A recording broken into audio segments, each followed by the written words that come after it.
Baru aja nyampe pengen penelusuran ke tempat angker, langsung ada seorang ibu-ibu warga sekitar yang kesurupan.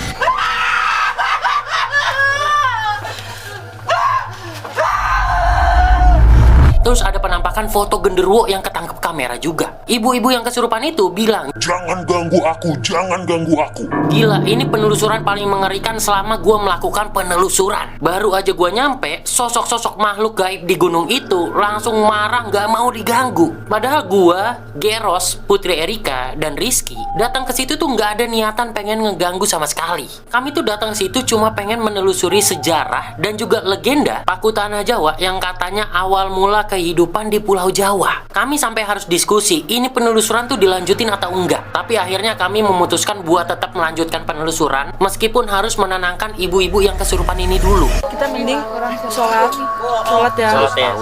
terus berdoa, kita langsung naik ke atas. Jadi tidak terlalu malam. Iya benar.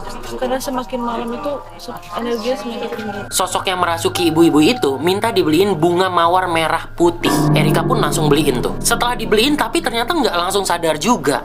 Butuh waktu sekitar 1 jam dan makhluk itu tuh minta dianterin ke rumahnya. Kata seorang nenek yang juga warga situ, kemungkinan sosok itu adalah sosok pindahan dari hutan sebelah sana dan udah ada 2 warga yang meninggal dunia secara nggak wajar. Dipercaya sosok-sosok di sana lah tuh yang membuat kedua orang itu menjadi korban. Akhirnya sekitar jam 6:30 malam penelusuran dimulai. Kami menelusuri sejarah dan juga legenda Paku Tanah Jawa yang berada di Gunung Tidar, Magelang. Konon katanya dahulu kala Pulau Jawa itu masih terombang-ambing di samudra. Nggak diem kayak sekarang tuh. Kondisi itu sampai ke telinga Sultan Turki yang langsung mengirimkan seorang utusannya yaitu Syekh Subakir. Syekh Subakir harus bernegosiasi dengan penguasa Tanah Jawa yaitu Kiai Semar dan akhirnya dicapai kesepakatan. Yang pertama, memindahkan para jin penunggu Pulau Jawa. Yang kedua, membawa penduduk untuk mendiami Pulau Jawa. Dan yang ketiga, menyebarkan Islam. Terus supaya Pulau Jawa ini bisa diem nggak terombang-ambing lagi, akhirnya dipaku tuh di tengah-tengah Pulau Jawa. Dan pakunya ini adalah tugu ini nih, Paku Tanah Jawa. Letaknya di Gunung Tidar, Magelang. Untuk mencapai Paku Tanah Jawa, gua dan yang lain harus menaiki sekitar 1000 anak tangga. Tapi belum ada setengah jalan, udah ada gangguan. Rizky yang emang bisa mediasi, dia pun melakukan mediasi. Awalnya dia kira yang bakal masuk itu ya nggak akan terlalu kuat. Tapi ternyata makhluk itu tuh ganas banget. Langsung nyerang Erika. Apa iki?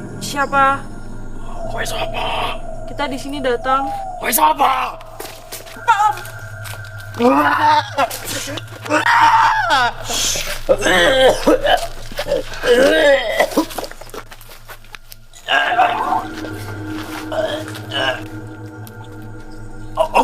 Setelah kejadian itu, Erika bener-bener shock banget dan sempat nggak mau melanjutkan penelusuran. Kondisi badan Rizky juga mulai melemah. Di situ gua ngerasa itu tuh udah nggak kondusif banget. Tadi ada insiden, ada yang Rizky kemasukan, terus Erikanya kena, terus dia tuh kayak trauma, udah nggak mau deket-deket tadi sampai nangis loh. Karena katanya makhluk-makhluk di sana itu langsung pada datengin kami semua di situ. Dan jumlah makhluknya itu ribuan. Sampai-sampai penjaga di sana itu ngomong, putuskan sekarang, mau tetap lanjut ke atas atau langsung turun sekarang. Kami pun memutuskan buat tetap melanjutkan perjalanan. Selama perjalanan itu gua ngerasa bener-bener aduh ini nih parah banget nih. Karena gua ngedenger ada suara di kanan kiri gua. Kayak ada banyak sosok-sosok yang ngikutin kita. Padahal kanan kiri itu tuh hutan doang. Singkat cerita, kami itu tibalah di makam Syekh Subakir, utusan Sultan Turki yang memaku Pulau Jawa. Setelah melakukan wawancara dengan warga sekitar dan juga penjaga di Gunung Tidar itu, akhirnya gue tahu kalau ternyata di gunung tersebut itu ada beberapa makam. Terus di puncak gunungnya juga terdapat makam dari Kiai Semar. Kami juga beberapa kali bertemu dengan beberapa orang yang melakukan ziarah ke makam-makam di gunung tersebut. Setelahnya kami melanjutkan perjalanan, tapi terbagi menjadi 3 rombongan. Terpisah semua, dan gue termasuk ke rombongan yang di tengah nih, rombongan kedua. Nah ternyata di rombongan ketiga juga dapat gangguan. Ada beberapa orang yang mendengar suara geraman tepat dari samping telinga mereka.